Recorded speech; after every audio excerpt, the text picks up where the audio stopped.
তোলাবাজি, কলেজে ধর্ষণ, rape, murder, কলেজের ছাত্রছাত্রীদের থেকে টাকা তোলা, প্রত্যেকটা কলেজে তোলে। তো এই ধরনের মন্তব্য বা এই ধরনের কারবার এগুলো তৃণমূল ছাড়া কেউ করে না। এ রাজ্যে ক্ষমতায় বসে তৃণমূল লুটের রাজত্ব চালিয়ে যাচ্ছে। যে বিরুদ্ধে কথা বলবে তাকে জেলে ঢোকাবে, এছাড়া কি চলে? এটা তো আপনি বলছেন তৃণমূল করছে, তো তৃণমূলই করবে, এটা স্বাভাবিক। মানুষকে এদের বিরুদ্ধে গর্জে ওঠার আহ্বান জানাবো। এবং সেখানে তৃণাঙ্কুর ভট্টাচার্য বলছে যে ছাত্রছাত্রীরা তৃণমূল ছাত্র পরিষদের ওপরই ভরসা রাখছে এখনো, অথচ মানে প্রতিষ্ঠা দিবস পালন হচ্ছে কিন্তু এই যে ছাত্র ভোট সেটা কিন্তু হচ্ছে না বছরের পর বছর কলেজগুলোতে। তৃণাঙ্কুরটাকে বলবো, তৃণমূল ছাত্র পরিষদটা বাংলার বাইরে একটা ইউনিট খুলে দেখাক আর একটা ছাত্র ইউনিয়ন জিতে দেখাক, তখন এই ডায়লগবাজিগুলো মানা যাবে।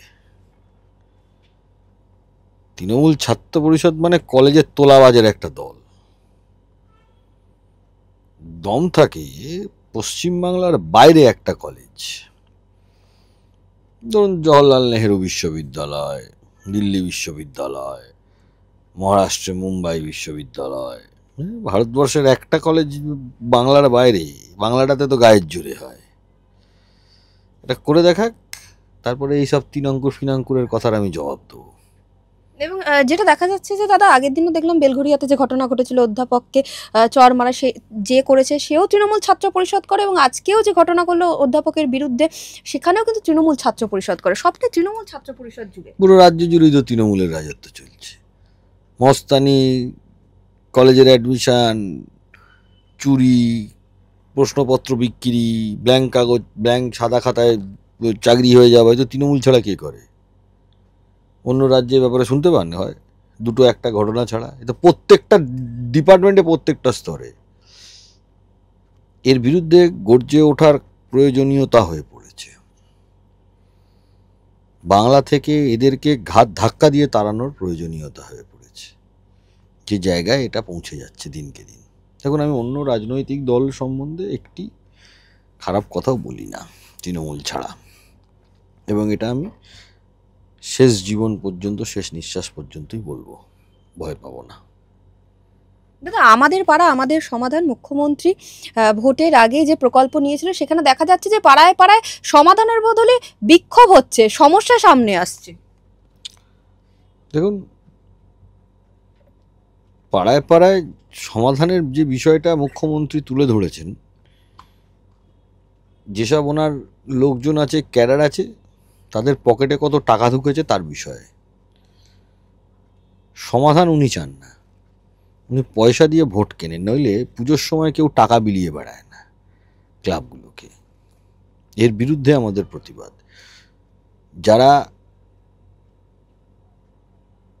বাংলায় বঞ্চিত তাদের কিছু হয়ে দিয়ে বাংলার মানুষ পায় না, কর্মচারীরা পায় না, কন্ট্রাকচুয়ালরা পশ্চিমবাংলায় মাইনে পায় ভারতবর্ষের সব থেকে কম, সরকারি কর্মচারীদের যে পে স্কেল আছে সারা ভারতবর্ষের সব থেকে কম। তাই একজনের অধিকার ছিনিয়ে নিয়ে আরেকজনেরকে দিয়ে ভোট কেনা। আর মানুষের উদ্দেশ্যে আমি বলবো, অধিকার পাওয়া যায় না, এটা ছিনিয়ে নিতে হয়। দেখো মিড ডে মিলের কর্মীরাও দেখলাম আগের দিন নবান্ন অভিযান করলো তাদের বেতন বৃদ্ধি নিয়ে। প্রত্যেকটা দিন দেখছি রাজপথে শুধু নবান্ন অভিযান হচ্ছে দাবি নিয়ে। সারা ভারত প্রথম নবান্নের তরফে ধেয়ে গিয়েছিল সংগ্রামী যৌথ মঞ্চ। সারা পশ্চিমবাংলায় কোনো রাজনৈতিক দলও পারেনি।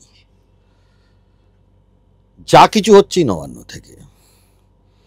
তাই নবান্নটা কি, যে 14 তলায় বসে আছে তাকে নামাতে হবে, এবং নতুন যে সরকার আসবে তাকে বলবো এই নবান্ন থেকে সরকারের যে মুখ্যমন্ত্রীর যে বসার জায়গাটা সেটা পরিবর্তন করে আবার রাইটার্স বিল্ডিংয়ে আসা উচিত। ওটাই পশ্চিমবাংলার সব থেকে খারাপ জায়গা, যেখান থেকে পশ্চিমবাংলা 2013 না 14 সালে নবান্ন হয়েছিল পরিচালনা হচ্ছে আমি মনে করি। এবং নবান্নর উদ্দেশ্যে আন্দোলন এই জন্য গড়ে উঠবে, তার কারণ পশ্চিমবাংলার মানুষ তাদের দাবি, তাদের অধিকার থেকে বঞ্চিত।